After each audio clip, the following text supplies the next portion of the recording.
Namaskar, good evening. You're watching the Newshour Agenda and I'm Swati Joshi. In just minutes from now, Iran's deadline for the Trump administration and the American firms will end as the conflict only widens further. While we were hoping for a climb down in the war as the global energy markets continue to suffer, Iran is now preparing to take it a step further.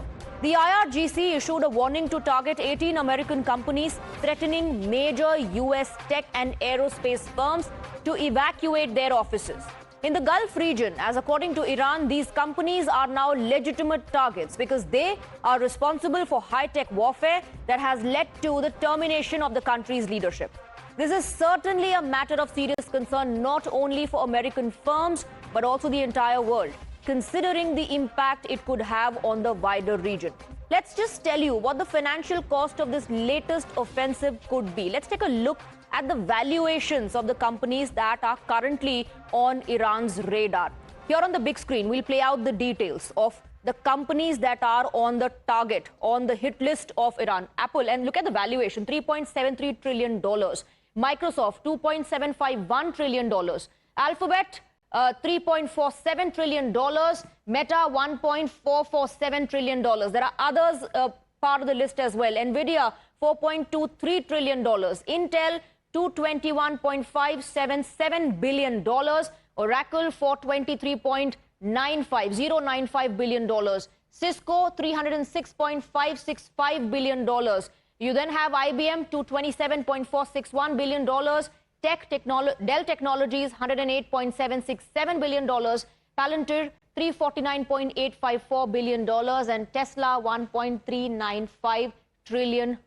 Apart from that, there are two more part of the list. Boeing, $156.407 billion. And JP Morgan Chase, $793.359 billion. That's the valuation of the company that are on Iran's radar.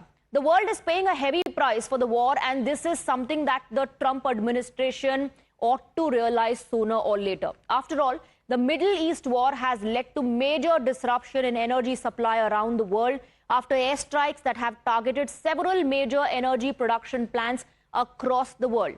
Trump is beginning to hint at a ceasefire, even if there aren't any such indications coming in from Iran just yet. Here's what Donald Trump has said. Let's break down Donald Trump's statement. He's now talking about ceasefire. According to Donald Trump, Iran's president has just asked for a ceasefire. This is as per Donald Trump's latest post. He claims we will consider when the Strait of Hormuz is open. He's back to the issue of Strait of Hormuz, which he, by the way, said that it will eventually open up. Donald Trump went on to say, until then, until the Strait of Hormuz is open, we are blasting Iran into oblivion. This is what is Donald Trump's latest statement. But Donald Trump also continues to maintain that there is no legitimate threat from Iran. What did they threaten them with? BB guns? Or well, that's they don't have much left to threaten. Tell me, how did they threaten him? Well, all I know is that they threatened him, sir. What does that mean? Fair enough. He said something nasty? You don't even know what the threat was. What was the threat? I haven't heard it. What was the threat? Did they say they're going to blow him up? They're going to hit him? They're not. You know what they're not going to do? They're not going to hit him with a nuclear weapon. You're watching the Newshour at 10.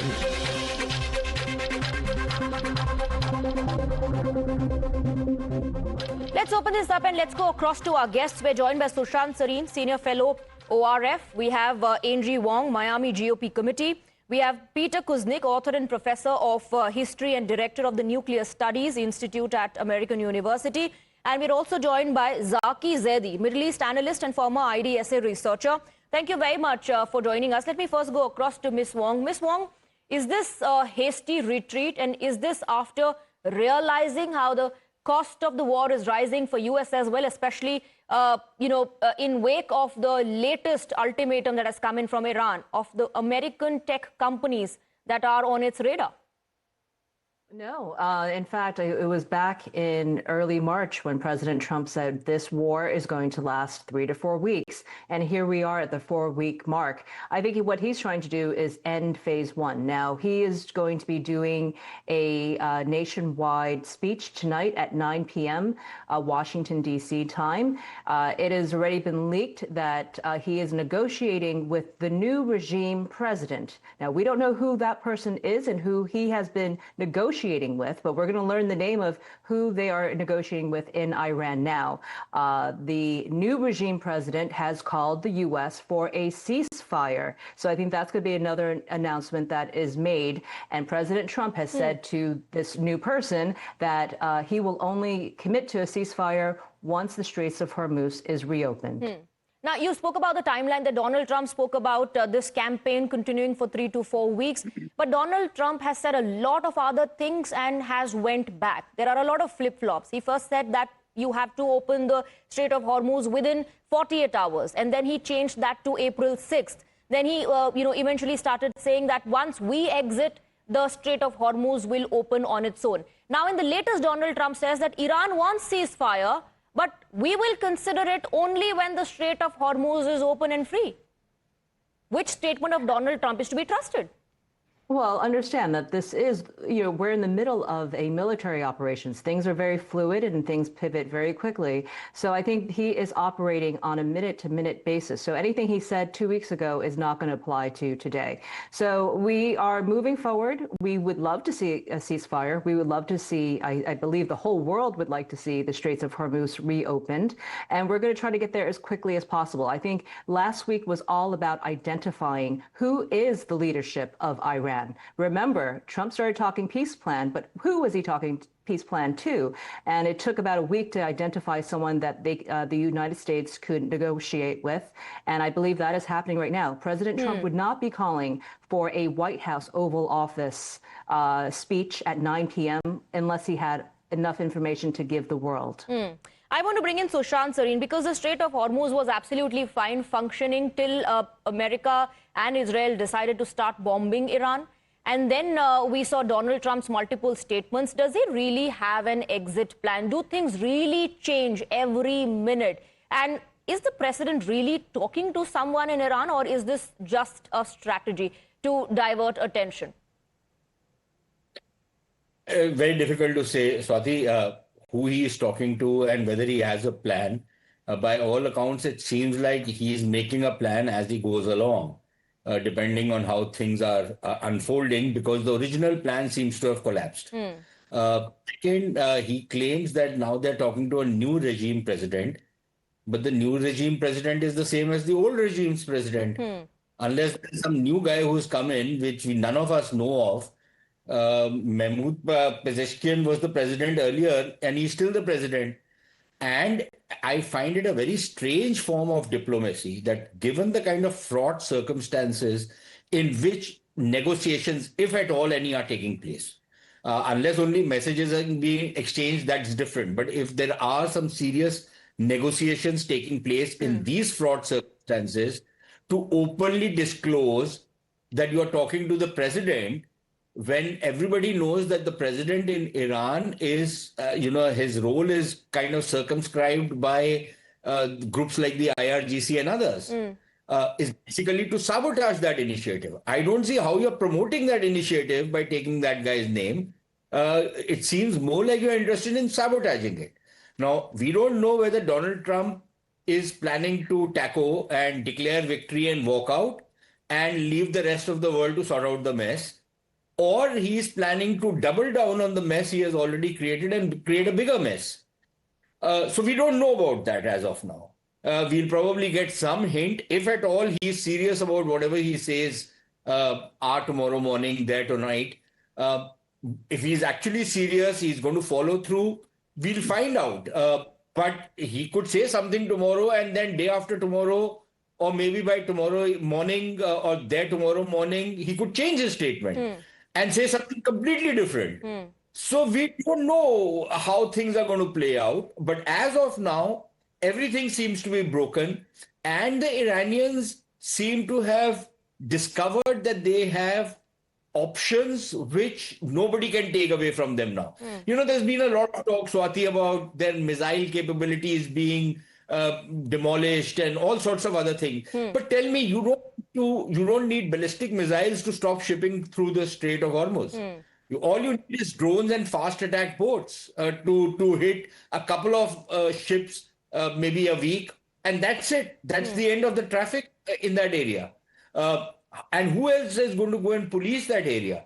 Second, I think the Iranians have also discovered that there is a lot they can gain by threatening this mutual assured destruction by targeting the Arab states who unfortunately have been caught up in this entire mess. And for the Arab states now, there is no choice. They would very much like to see Iran's offensive capabilities decimated. Whether that happens or not is different. But I can understand the concerns in the Arab states because there's now this clear and present threat that will always hang over their heads of a hegemonic Iran because the Americans did not follow through or were not successful in following through with whatever their war plans were. So we'll have to wait and see. We are, there's a lot of uncertainty still. All right. Let me ask you, Mr. Peter Kuznick, is it going to be taco on the menu for dinner tonight? Nobody knows. Amy said before that what Trump said 2 weeks ago no longer applies. Sushant is correctly saying what Trump said 2 minutes ago no longer applies. So it's hard to guess along. But you said earlier that talked about America starting bombing Iran. America didn't do that. Trump did that. The American people are so opposed to this war. We've never seen a war that the United States has been engaged in before, where at the very start, the public is overwhelmingly opposed to it. Every other war, the public rallies around the flag and in the beginning supports the president. This time not. And that's partly because of Trump's track record. He ran as a peace candidate and he started bombing 7 countries his first year. Everything that he said he was committed to, he's betrayed at this point. And his credibility is so low because he lies constantly. He's emotionally unstable, cognitively impaired, and still somebody in that position has access to the nuclear codes. It's very, very dangerous. I hope he says that we're going to end this now. And then hopefully the Iranians have said that they're going to allow the shipping to go through to all those who are not hostile to Iran. And so then the oil can flow to India, can flow to China, can flow to Japan, hopefully. Well, Japan, maybe not. But that would be the best case scenario. Okay. So you're saying this is not what America wants. This is what Donald Trump wants. Also, you're saying, you hope that Donald Trump announces that this is going to end now.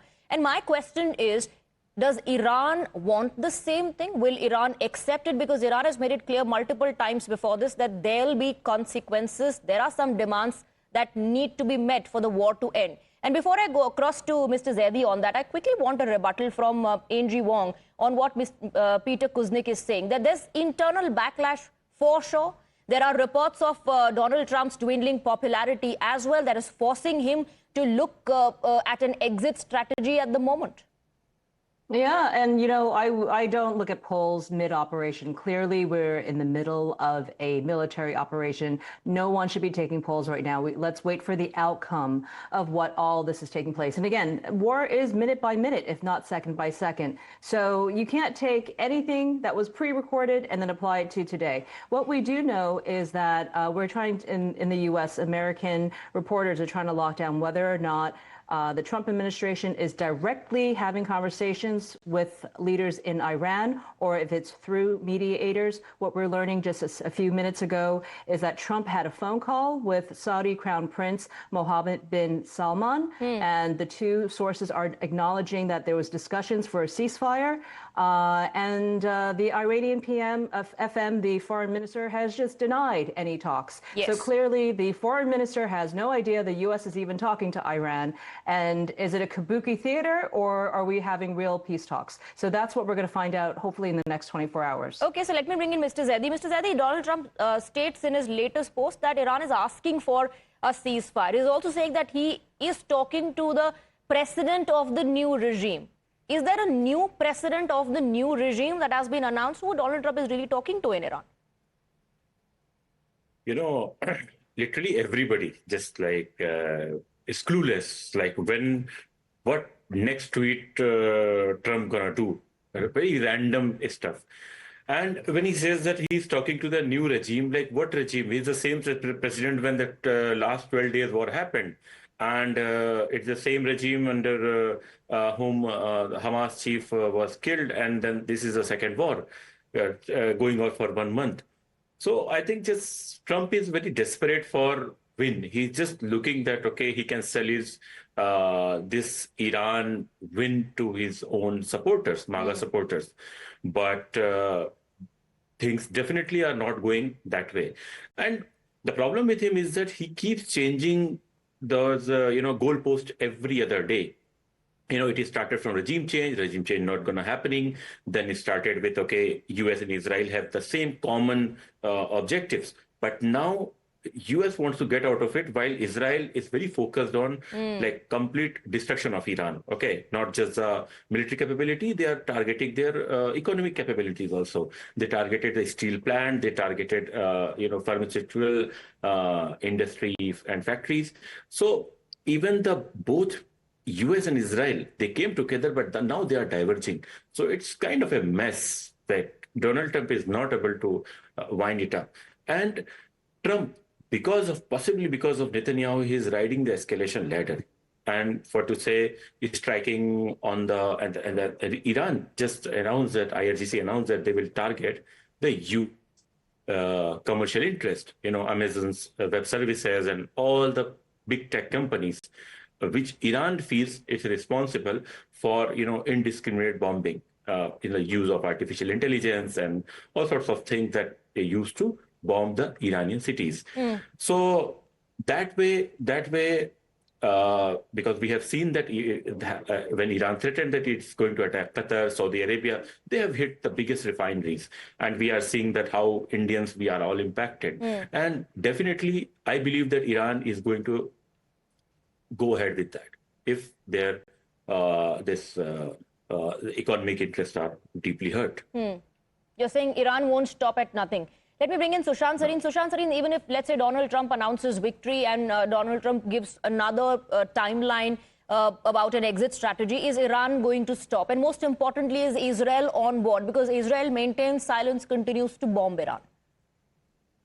Yeah, and the frank answer to that is we don't know. Number one, if the Americans were to declare victory tomorrow morning and say, okay, fine, our operations are over, we don't need to do anything, where does that leave the region? How has it solved anything within the region? Because the general perception is that, yes, there's been terrible destruction in Iran, but Iran has come out on top. Iran has won this particular conflict because the regime survives. They've not been able to, do anything major to Iran. And Iran has exercised certain options, which now makes it the regional hegemon. It has shown that it can attack the Arab neighbors without any threat of retaliation from them, because the Arab countries have too much to lose. And Iran is willing to go whole hog. So if you start looking at the geopolitical theater in the region, how would you think, if you were one of these Arab countries, what would your response be? You would obviously feel extremely threatened, vulnerable. You would feel that you've been left in the lurch. It destroys American policy in the region, perhaps for all times to come. So it probably only adds to the mess which already exists. But if he doesn't declare victory and decide that he's going to double down for the next 2-3 weeks and bomb Iran into the Stone Age, even that does not solve the problem. It only continues to worsen the mess. So I don't see, frankly, I'm being very pessimistic about it, but I'm not seeing a clear pathway to any kind of a durable and enduring solution in the near future. I don't see it happen. I don't know. Maybe this whole business that they'll allow the shipping to take place through the Straits of Hormuz.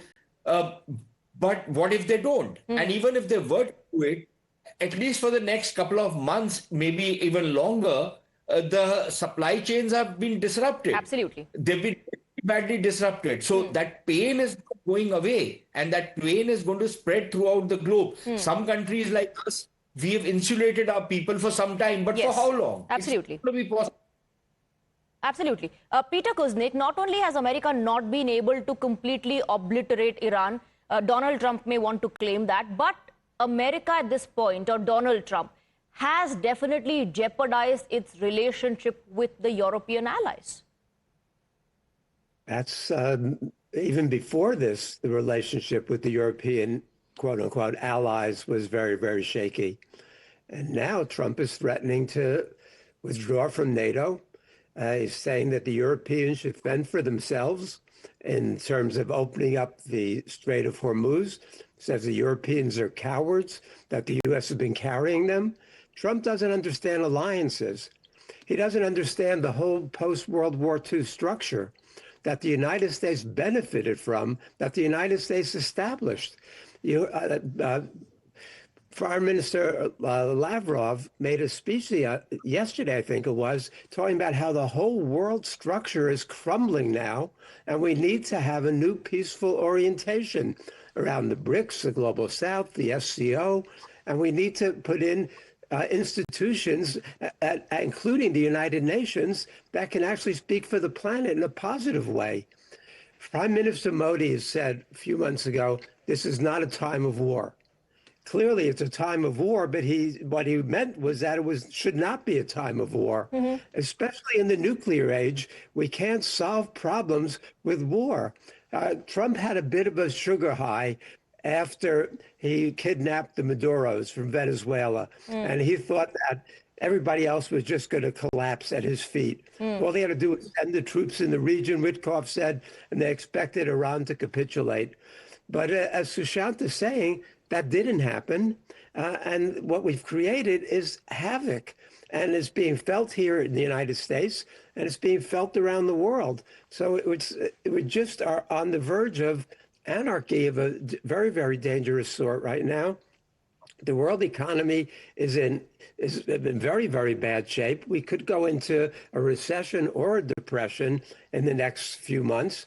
And this was all unnecessary. Okay, and you're saying just one man is responsible for all of that, and that's Donald Trump. Ms. Wong, I'm not just saying one man. There's also, he's got his advisors. They seem to me to be crazies, the Stephen Millers and the Pete Hegseths and the Kristi Noems and the Rupert Murdoch and Bibi Netanyahu. I mean, but that's not the direction the world wants to go at this point, and it's certainly not the direction the world needs to go. Angie Wong, Donald Trump was looking for a Venezuelan model in Iran, which could not be executed. Clearly, there were miscalculations. Is it really, the time to say that Donald Trump, who a self-anointed peace broker, is not able to stop this war? He keeps boasting about the multiple wars that he's been able to put an end to. Yeah, this is not the Venezuelan operation whatsoever. Clearly not. I don't think that's a fair comparison. You have to remember that the Pentagon has created various silos and scenarios for exactly this very moment. They've been doing this for decades. They have been preparing for these moments, for these scenarios. So this is a well-planned operation. I know it doesn't seem that way because President Trump is the chaos president. He is the art of the deal president. And if you have been following his career, you see that he creates the chaos to confuse us. But in reality, he is in full control of what's going on. Look what he just did today by making the announcement that that he's speaking with the new regime. He announced that right before, minutes before the U.S. markets opened. And what happened? The U.S. market opened very calmly today because there's promise of a ceasefire. He knows exactly what he's doing. He is playing all of us. We are just catching up to him. No, when you say that he creates chaos and he is in absolute control of that chaos, just two questions. One, if Donald Trump is in complete control of the chaos, why did, by his own admission, was he not informed or couldn't anticipate that Iran was going to retaliate in this manner in the Gulf region? One. Two, why couldn't Donald Trump and the administration anticipate what will happen to the Strait of Hormuz? I think those were both very seriously contemplated. I think he knew of the risks going in before February 28th. I think he absolutely knew that the Strait of Hormuz was Iran's biggest asset and that they could control it and not. So that's why we had multiple aircraft carriers going into the region. That's why we have a heavy air and sea operation versus on the ground operation. You saw that the Pentagon was well prepared for any scenarios that came around. Now, Iran, even President Trump, and I will quote him, he did say he was surprised how fast he was able to take out the Iranian Navy. He said that within 2 weeks, they were pretty much all destroyed.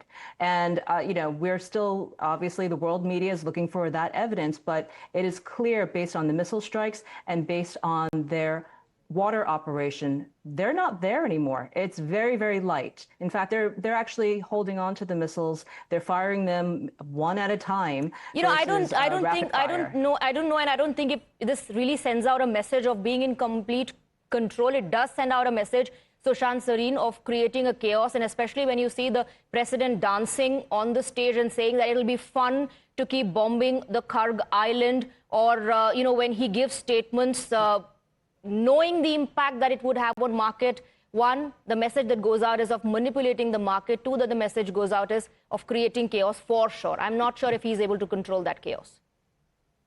No, he isn't. And honestly, I never thought I would say this about any American president. And I have been one person who's been, a great advocate of closer India-US relations.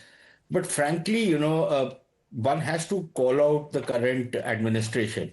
All this talk about Trump being unpredictable, I don't know, is he being unpredictable or is he being unhinged?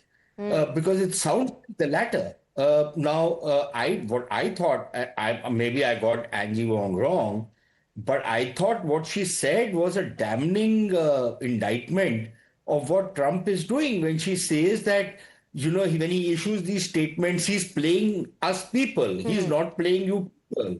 He's playing the markets. Absolutely. And apparently it seems that there are people who are taking bets on the markets on the basis of what he's likely to say. And there are allegations or insinuations that there are people who are making tons of money playing the markets. Now, never expected somebody with the stature of an American president to have even people talk like this about the person. Forget about there being any reality to those accusations or insinuations. Even the fact that people are thinking like this about the office of the American president, who thought this would happen?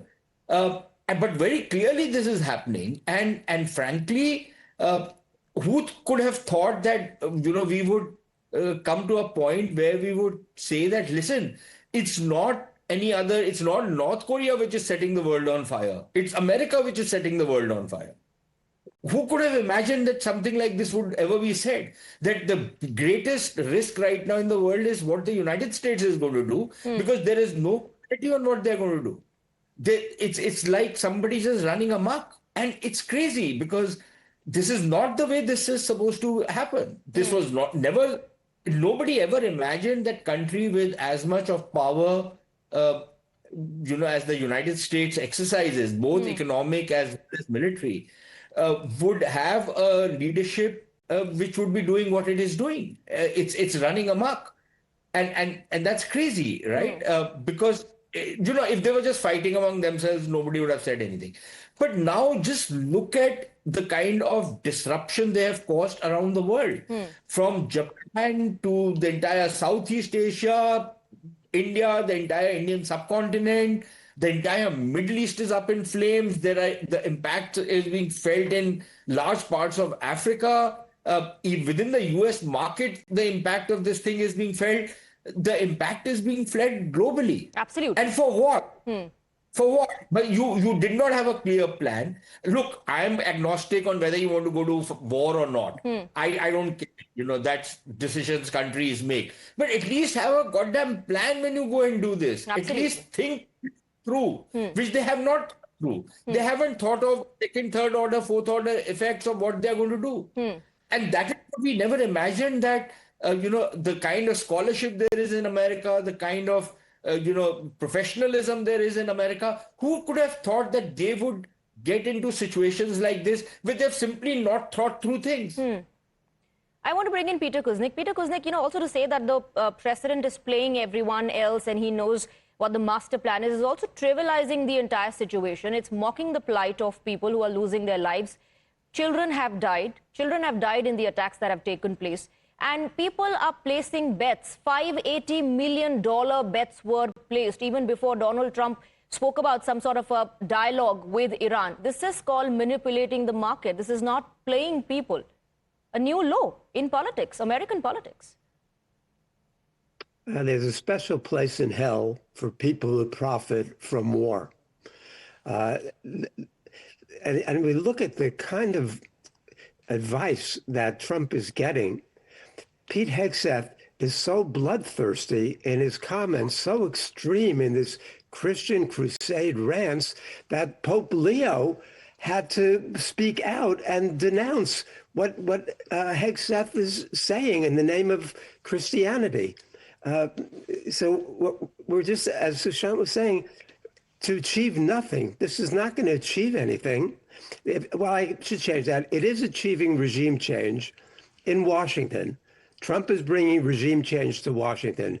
His approval rating is so low that it's record-setting on the economy, on foreign policy, on overall presidency. But he's trapped now because he didn't plan ahead. He didn't have a strategy. He didn't even try to sell this to the American people. At least George W. Bush spent a year lying to the American people about Iraq's weapons of mass destruction. Trump didn't spend a minute trying to explain this in advance. And now he's caught in his own bind, in his own trap. And in one way, he walks away. It was better for the world, but it makes him look like a fool because he walks away not having achieved anything except blowing things up. Everybody knows the United States can blow things up, or he escalates. And if he escalates, then, a lot of people are already saying we're having World War III, but he can go further.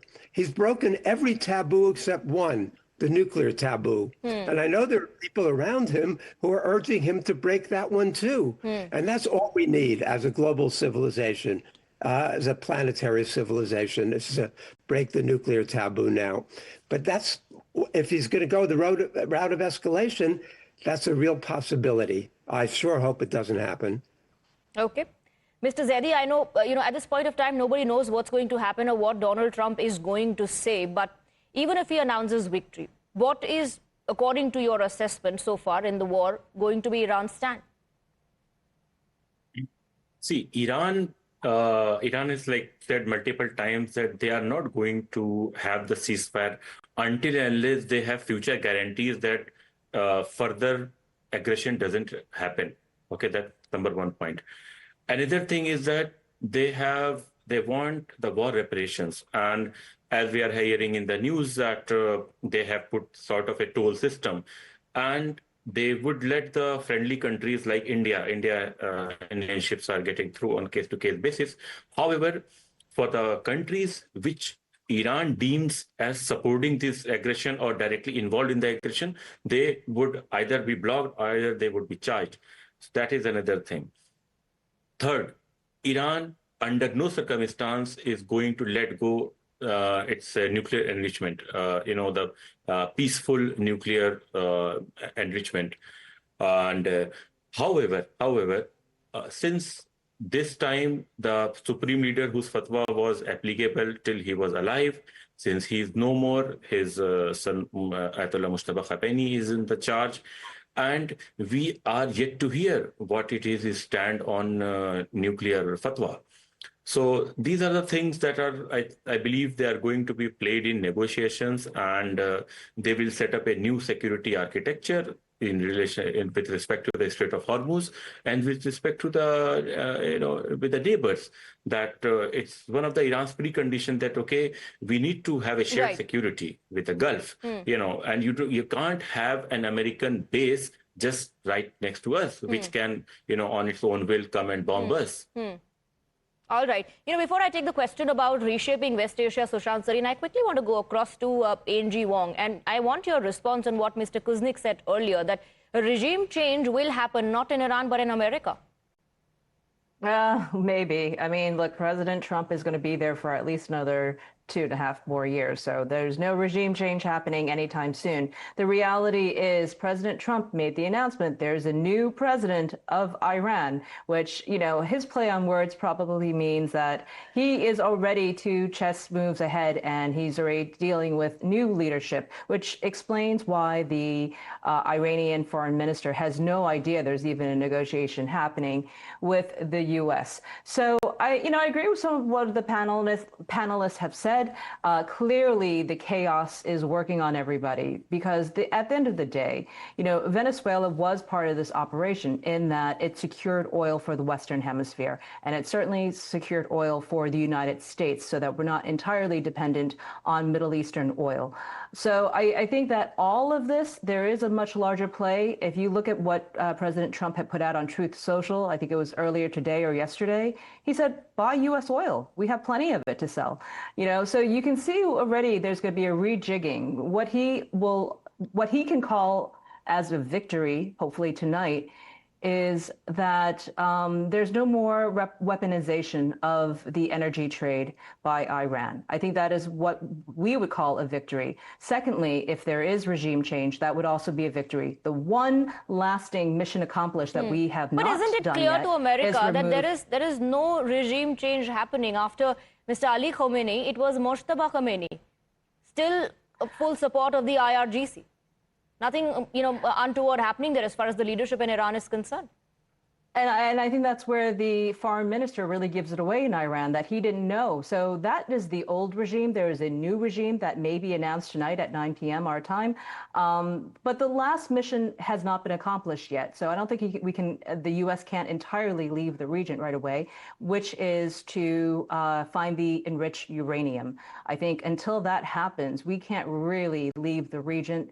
That's my assessment of things. That's where the problem is. That's where the problem is. Now, everybody's assessment is entirely different when it comes to Iran leaving the war, leaving the situation, Sushant Sareen, because Mr. Pete Hegseth says that militarily we've achieved our objectives. That is what Donald Trump said as well a couple of days back. Today, as he announces that he is negotiating with a new president of the new regime in Iran, he also says they want a ceasefire, but we don't want that till the Strait of Hormuz opens. Yeah, but the Iranians are saying that we don't want a ceasefire. And look, this was a problem, Swati, right from day one, that everybody was talking about when this conflict started. Everybody was talking about what would be a nice off-ramp for Donald Trump. And at that point of time, some of us were raising the question, well, Donald Trump might want to take an off-ramp, but does Iran want to give him one?